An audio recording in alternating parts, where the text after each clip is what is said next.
नमस्कार दोस्तों, उज्जवल competition classes के ऑनलाइन प्लेटफॉर्म पर आपका स्वागत है। आइए हम रीजनिंग के एक महत्वपूर्ण टॉपिक पासा पर चर्चा करने वाले हैं। पहले हम समझते हैं कि पासा होता क्या है और इसको बनाया कैसे जाता है और इसमें क्वेश्चन किस किस आधार पर पूछे जाते हैं। तो हमारा जो पासा होता है उसमें सदैव 6 सतहें होती हैं, 8 कोने होते हैं और 12 कोर या किनारा होता है। तो आइए हम समझते हैं कि कोर और किनारा हमारा क्या क्या होता है और सतहें क्या होती हैं और कोने कौन कौन से होते हैं।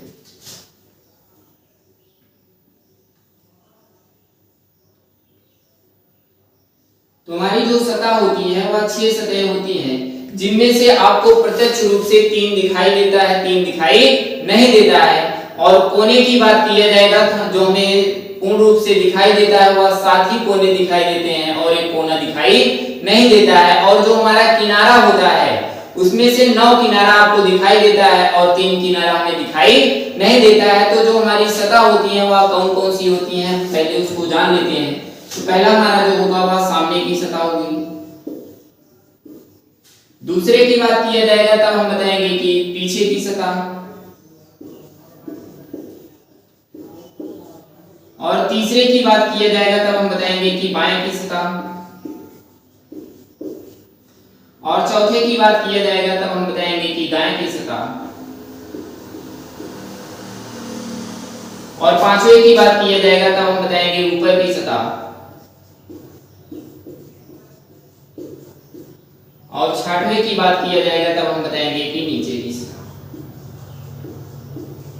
तो यही हमारी 6 सतहें होती हैं। और अगर कोने की बात किया जाएगा तो हमारे सदैव 8 कोने होते हैं। वह कोने कौन कौन से होते हैं, चलिए हम देख लेते हैं। 1 2 3 4 5 6 7 और 8। और जो हमारे किनारे होते हैं या कोर जो होते हैं वह 12 होती है। उसको पहले हम जान लेते हैं कि कौन कौन सी होती है। देखिए 1 2 3 4 5 6 7 8 9 10 11 और क्या है 12। और जो हमारे कोर है वह 12 है, लेकिन हम आगे चल के देखते हैं कि कौन कौन से हमें दिखाई देती है सतह, कौन सी नहीं दिखाई देती है, और कौन कौन से कोर हमें दिखाई देते हैं, कौन कोर नहीं दिखाई देता, और हमें कोने कौन कौन से दिखाई देते हैं और कौन सा दिखाई नहीं देता है। तो आगे हम देखते हैं कि जो हमें प्रत्यक्ष रूप से दिखाई देता है उसमें सदैव 3 ही सतह हमें दिखाई देती है। वह कौन कौन सी सतह दिखाई देती है, ऊपर की सतह हमें दिखाई देगी और सामने की सतह दिखाई देगी और बाएं की सतह। यही 3 सतहें हमें दिखाई देती हैं और 3 दिखाई नहीं देती हैं। इसका मतलब ये है कि कौन कौन सी सतहें दिखाई नहीं देती हैं, तब आप बताएंगे नीचे की सतह नहीं दिखाई देती है, दाहिने की सतह नहीं दिखाई देती है और पीछे की सतह नहीं दिखाई देती है। तो 3 सतहें हमें दिखाई नहीं देती हैं। तो हम देखते हैं कि इसमें जो सतह है हमको बताया कि आपको 3 ही सतह दिखाई देती हैं। जो कोने हैं हमारे 7 दिखाई देते हैं, 1 2 3 4 5 6 7। और जो हमारा किनारा होता है हमने बताया कि टोटल 12 होते हैं, लेकिन जिनमें से आपको प्रत्यक्ष रूप से 9 दिखाई देता है, 3 दिखाई नहीं देता है। तो हम देखते हैं कि 9 हमारी कौन कौन से दिखाई देती है। तो देखो 1 2 3 4 5 6 7 8 9। तो हमारे जो कोर है सिर्फ 9 ही दिखाई देते हैं और होती तो 12 है, जिनमें से आपको 3 दिखाई नहीं देती हैं। तो आगे चलिए हम देखते हैं कि पासा कितने प्रकार का होता है और किस किस आधार पर क्वेश्चन पूछा जाता है। तो हमारा जो पासा होता है वो 2 प्रकार का होता है। पहला होता है साधारण पासा और दूसरे की बात किया जाएगा तब हम बताएंगे कि मानक पासा। तो आइए हम समझते हैं कि साधारण पासा क्या होता है, इसकी परिभाषा क्या होती है, इसको हम पहचानेंगे कैसे कि यह साधारण पासा है, और देखेंगे कि अगला जो हमारा मानक पासा है इसको मानक पासा कैसे होता है और इसको पहचानेंगे कैसे। तो आगे आइए हम समझते हैं कि साधारण पासा हमारा पहला हो जाता है।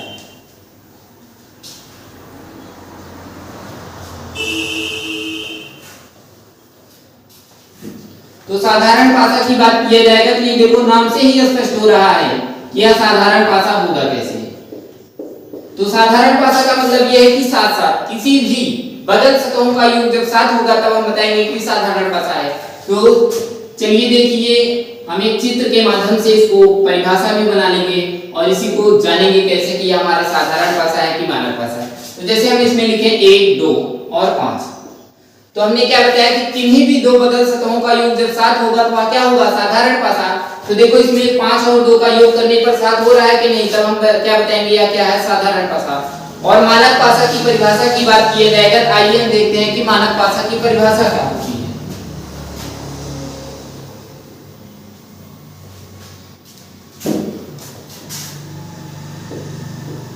तो हमारा जो मानक पासा होता है उन्हें उसमें जो देखा जाएगा किन्हीं भी दो बगल सतहों का योग जब 7 ना हो तब हम उसे क्या बताएंगे मानक पासा। या इसकी दूसरी परिभाषा भी हम कहना चाहें तो किन्हीं भी विपरीत सतहों का योग जब 7 होगा तब हम उसे क्या कहेंगे मानक पासा। चलिए हम चित्र के माध्यम से इसको समझते हैं कि यह मानक पासा कैसे हो। हमने क्या बताया कि किन्हीं भी बगल सतहों का योग जब 7 ना हो तो उसे हम क्या कहेंगे मानक पासा। जैसे हम कहें 1 3 और क्या है 2 दे दिया जाए तो देखो किन्हीं भी बगल सतहों का योग 7 हो रहा है तब आप बताएंगे कि नहीं, तो यह क्या है मानक पासा।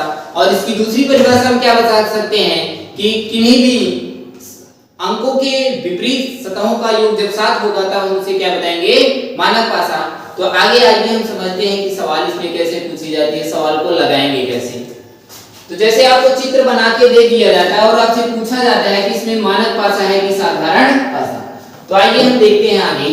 जैसे हम आपको चित्र बना दिए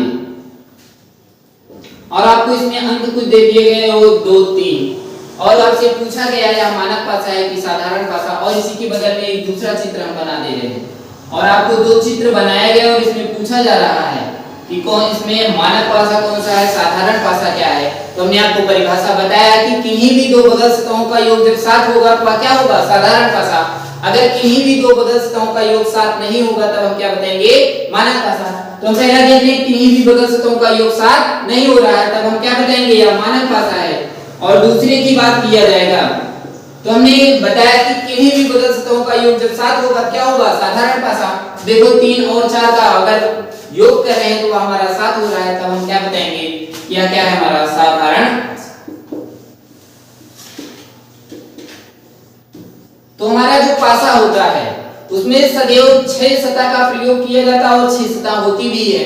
और इसमें जो अंक प्रयोग किए जाएंगे 1 से लेकर 6 तक के अंकों का प्रयोग किया जाएगा, चाहे आपसे सिंबल प्रयोग किया जाए, चाहे अक्षर प्रयोग किया जाए, चाहे रंग प्रयोग किया जाए, चाहे अंक प्रयोग किया जाए, लेकिन उसमें सदैव 6 ही अंकों का प्रयोग किया जाता है।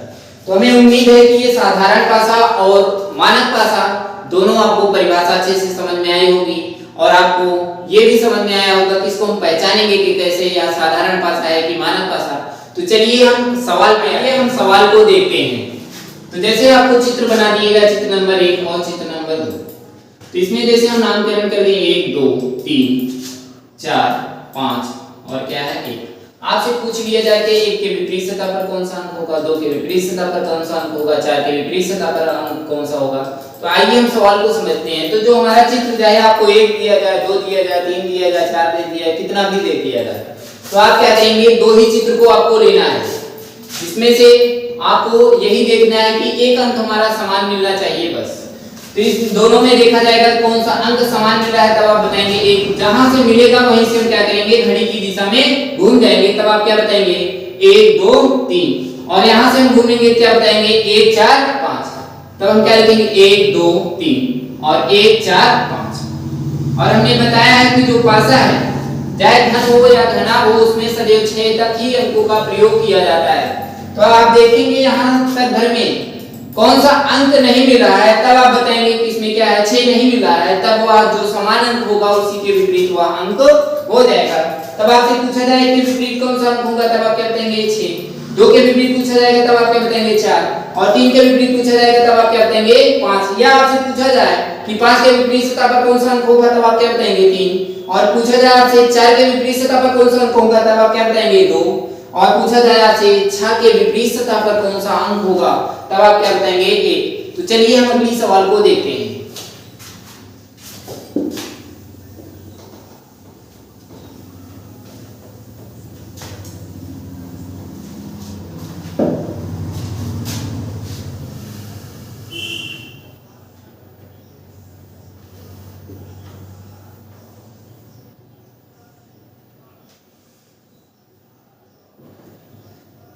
जैसे आपको अंक दे दिया जाए 2 5 3 3 4 और क्या है 6। आपसे पूछ लिया जाए कि 2 के विपरीत सतह पर कौन सा अंक होगा, 6 के विपरीत सतह पर कौन सा अंक होगा और 5 के विपरीत सतह पर कौन सा अंक होगा।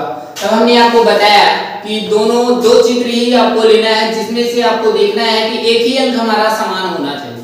तो इन दोनों में देखा जाएगा कौन सा अंक समान है तब आप बताएंगे 3। और हमने बताया कि जहां अंक मिलेगा आपको वहीं से आपको घड़ी की दिशा में ही घूमना है।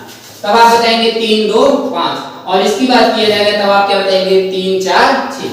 तब आप बताएंगे 3 2 5 और 3 4 6। और हमने बताया कि 1 से 6 तक के अंकों का प्रयोग किया जाता है, तो इन सभी अंक में हमारा कौन सा अंक नहीं मिल रहा है, तब आप क्या बताएंगे 1। तो हमारा 1 के विपरीत क्या होगा 3, और 3 के विपरीत 1, और 2 के विपरीत पूछा जाएगा तब आप बताएंगे 4, और 4 के विपरीत पूछा जाएगा तब आप क्या बताएंगे 2, 5 के विपरीत पूछा जाएगा तब आप क्या बताएंगे 6, और 6 के विपरीत पूछा जाएगा तो 5। तो हमें उम्मीद है कि ये सवाल आपको अच्छे से समझ में आई होगी। तो एक सवाल आपको दे रहे हैं, आप लोग करिए, करने का प्रयास करिएगा।